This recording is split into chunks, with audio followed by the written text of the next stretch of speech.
Channel. তো তোমরা কেমন আছো ফ্রেন্ডস? আশা করছি ভালো আছো। তোমাদের সাথে আমিও খুব ভালো আছি। আমার চ্যানেলে তোমরা যদি নতুন থাকো প্লিজ চ্যানেলটা ঝটপট সাবস্ক্রাইব করো, আর পাশে থাকা বেল আইকন টুং টুং টুং করে বাজিয়ে দিও, কারণ কি আমার ভিডিও নোটিফিকেশন যাতে তোমরা সবার আগে দেখতে পাও।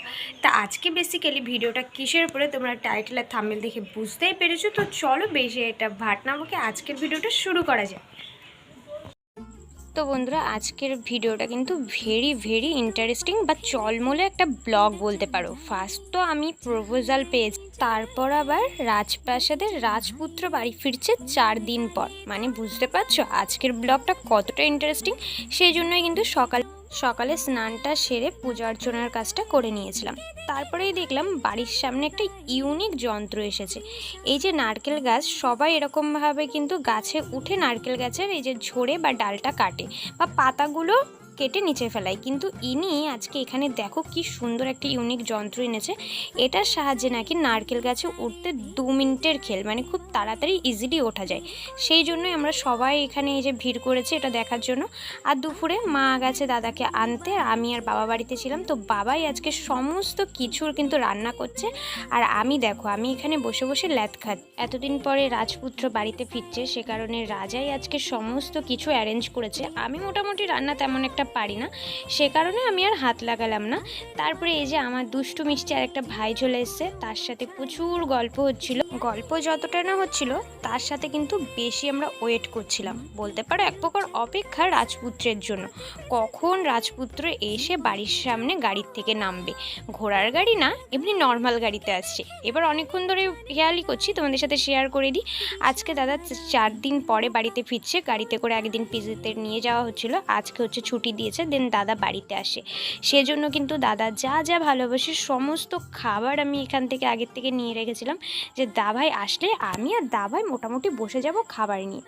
আর আমাদের খাবারের তালিকায় ছিল ভ্যারাইটিস ধরনের খাবার। দাদা আগের থেকে একটু বেটার আছে, ওষুধপালা দেওয়া হয়েছে। বনগাঁর তুলনায় কলকাতার ওষুধে অনেকটা কাজ হয়েছে, ট্রিটমেন্টটাও খুব ভালোভাবে হচ্ছে, যে কারণে ওকে 4 দিন পরে আজকে ছুটি দিয়েছে, বাড়িতে আসছে। আর আজকের মেনুতে ছিল কিন্তু বাটা মাছের ঝাল। উফ, এখন দেখেই তো আমার পুরো জিভে জল আসছে। আর তার সাথে কিন্তু ছিল টেস্টি মাটন কষা।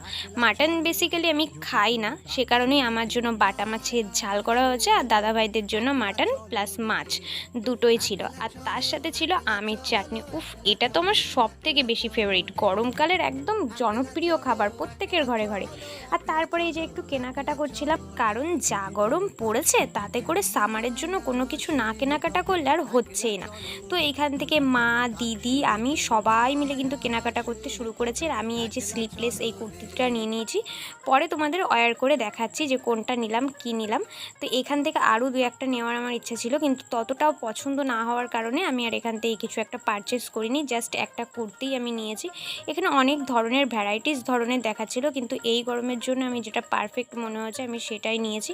এটাও ভালো লাগছিল, কিন্তু অতটাও ভালো লাগছিল না, কমফোর্টেবল ফিল করছিলাম না, যে কারণে আর এটা নেওয়া হয়নি। আর সত্যি কথা বলতে গরমে আমার পরিস্থিতিটা দেখো, পুরো হালুয়া, পুরো টাইট হয়ে গেছে এই গরমে, তবুও মুখে এই যে হাসি রাখতে হবে, এটাই জীবনের শক্তি। আর দিদি এই যে একটা শাড়ি নিয়েছে, মা ওই যে 2টো শাড়ি নিয়ে দাঁড়িয়ে আছে।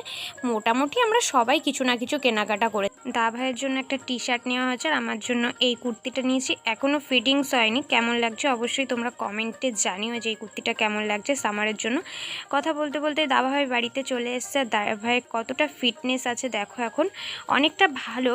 যেমনটা তোমাদেরকে বলছিলাম যে বনগাঁর তুলনায় কলকাতার ওষুধে অনেকটাই সুস্থ, কিন্তু ওকে ওষুধ দিয়ে কোনো রকমের রোগটাকে দমিয়ে রাখা হয়েছে, ভিতর থেকে কিন্তু কোনো কিছুই এখনও নির্মূল হয়নি, ওষুধ চলছে, প্লাস ওকে চেক আপের জন্য যেতে হচ্ছে। আরও অনেক প্রচুর টেস্ট দিয়েছে, সেই টেস্টের বিষয় নিয়ে আমি আলাদা করে একটা ভিডিও বানাবো, এই ভিডিওর মধ্যে সবটা দেওয়া পসিবল হচ্ছে না।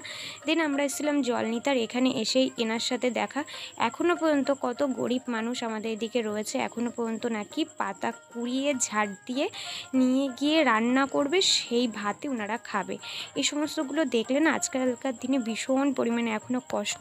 আর একটা কথাই বারবার মনে পড়ে, আমরা সবসময় প্রত্যেকটা মানুষ বলি যে আমরা এতে খুশি না, ওতে খুশি না, ভগবান হয়তো আমাদের লাইফেই বেশি কষ্ট দিয়েছে, কিন্তু না, আমাদের থেকেও অনেক মানুষ আছে এখনও যারা অনেক কষ্টে আছে, তাদের থেকে আমরা অনেকটা বেটার আছি। কথা বলতে বলতে এই যে টম্পা আমার নতুন একটা বই নিয়ে চলে এসেছে, আমার ছোটো বাবা।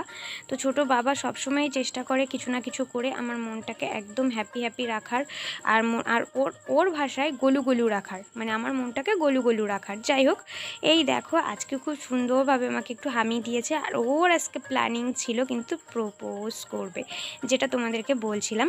তো আজকে ফাইনালি করেছে, কিন্তু আমি যে ক্যামেরাটা রেখে দিয়েছি ও বুঝতেই পারিনি, ভীষণ লজ্জা পাই ক্যামেরা দেখলে। আমি যদি কোনো সময় বলি আয় একটু ভিডিও করব ক্যামেরার সামনে, চল একটু রিলস বানাই, ও এত পরিমাণে লজ্জা পাই, তোমরা মুখটা দেখেই বুঝতে পারছো কতটা পরিমাণে লাজুক।